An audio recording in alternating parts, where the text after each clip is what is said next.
Hi, thanks for watching this Amherst alarm tutorial video. My name is Joe, and today we'll be reviewing how to change the batteries in your DMP-1107-W wireless micro window transmitter. Before you get started, make sure you contact Amherst Alarms Monitoring Response Center to let them know you'll be doing this, as it will send a tamper alarm to your panel and to Amherst Alarms Monitoring Response Center. Let's get started.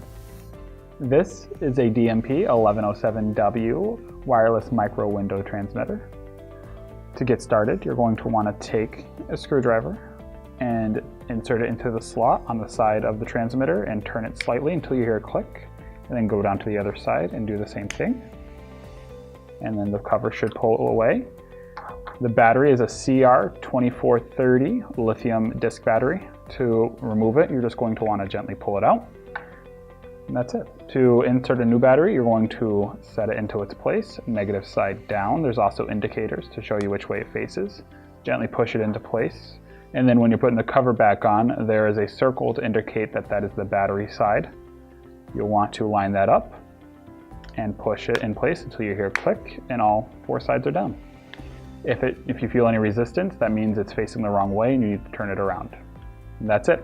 If you have any questions, please call 716-632-4600. Thank you for watching this tutorial video.